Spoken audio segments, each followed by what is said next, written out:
திருமணத்தால் பறிபோன உயிர். அந்த இளைஞருடன் தான் வாழ்வேன் என்று அடம் பிடித்த தங்கை. எனக்கு இந்த வாழ்க்கை வேண்டாம் என்று கதறிய இளம்பெண். வெறியான சகோதரன். விஷத்தை வாயில் ஊற்றி கொடூரமாக கொன்ற குடும்பம். யாருக்கும் தெரியாமல் சடலத்தை எரித்த பயங்கரம். வேதனை தாழாமல் பெற்ற தாயே காவல் நிலையத்தில் அளித்த புகாரால் கூண்டோடு சிக்கிய குடும்பம். என்ன நடந்தது?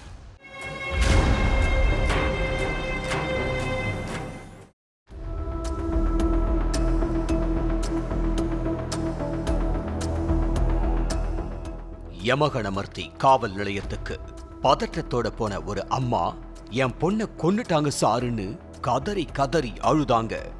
அந்த பாவிகளை சும்மா விடாதீங்க சாருன்னு அந்த அம்மா அழுத சத்தம் அந்த காவல் நிலையத்தையே கொஞ்ச நேரத்துல உலுக்கிடுச்சு.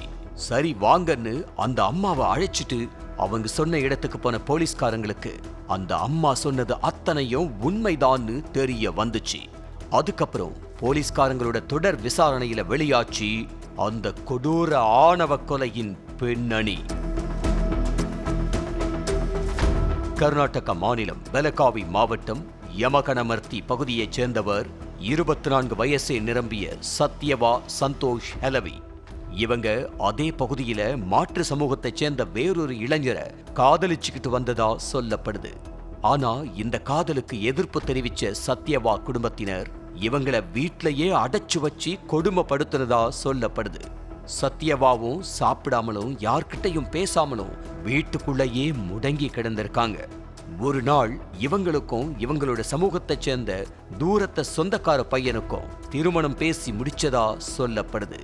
ஆனா முதல்ல இதுக்கு எதிர்ப்பு தெரிவிச்ச சத்யவா, நம்ம காதலுக்கு எதிரா நிக்கிற இந்த குடும்பத்தை விட்டு வெளியே போனாதான் தன்னோட காதலன் கூட சேர முடியும்னு, அதனால இந்த திருமணத்தை செஞ்சுக்கணும்னு முடிவெடுத்திருக்காங்க. அதனால பழைய காதலனை மறந்த மாதிரி நடிச்ச சத்யவா திருமணத்துக்கு சம்மதம் தெரிவிச்சாங்க. இந்த நிலையில சத்யவாவுக்கு அவங்களோட குடும்பத்தினர் சில மாதங்களுக்கு முன்பு திருமணமும் செஞ்சு வச்சதா கூறப்படுது. கொஞ்ச நாள் அமைதியா திருமண வாழ்க்கையை தொடர்ந்த சத்யவா ஒரு நாள் தன்னோட பழைய காதலனை சந்திச்சிருக்காங்க. அன்னைக்கு காதலனை பார்த்து தன்னோட திருமணத்தை பத்தியும் நாம சேர்ந்து வாழணும்னு தான் இந்த திருமணத்தையே தாம் பண்ணிக்கிட்டேன்னு சொல்லி அழுதுருக்காங்க சத்யவா. இத கேட்ட காதலனும் சத்யவாவோட காதலை ஏத்துக்கிட்ட நிலையில 2 பேருக்கும் காதல் பழையபடி தொடர்ந்திருக்கு.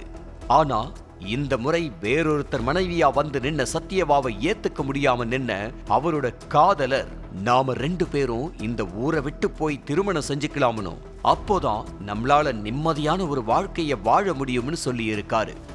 அந்த இளைஞர் சொன்னதை அப்படியே ஏத்துக்கிட்ட சத்யவா திட்டம் போட்டது போலவே தன்னோட காதலரோட இந்த ஊரை விட்டு வெளியேறி தங்களோட புது வாழ்க்கையை தொடங்கி இருக்காங்க.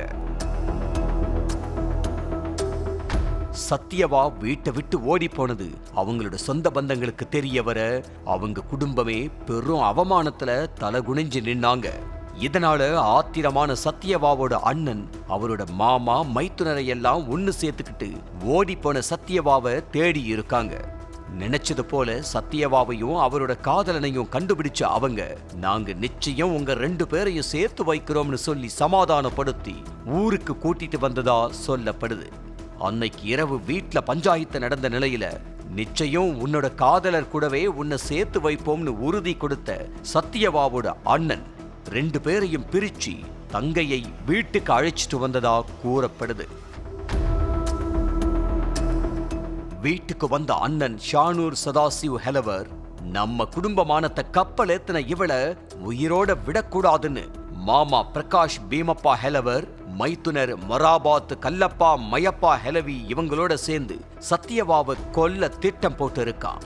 அது மாதிரியே 3 பேரும் சேர்ந்து சத்யவாவோட அறைக்கு போனவங்க கதவை சாத்திக்கிட்டு அவங்களோட கையையும் கால்களையும் கட்டி வச்சு கட்டாயப்படுத்தி வாயை திறந்து விஷத்தை ஊத்துனதா சொல்லப்படுது.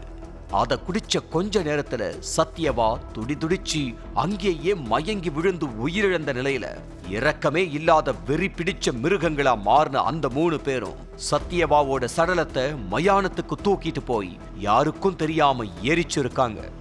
இந்த மொத்த கொடூர சம்பவம் போலீசார் விசாரணையில அம்பலமான நிலையில சத்யவாவோட மாமா பிரகாஷ் பீமப்பா ஹெலவர், அவரது சகோதரர் ஹானூர் சதாசிவ் ஹெலவர், அவரது மைத்துனர் மொராபாத் கல்லப்பா மையப்பா ஹெலவி ஆகிய 3 பேரையும் போலீஸ்காரங்க கைது பண்ணாங்க.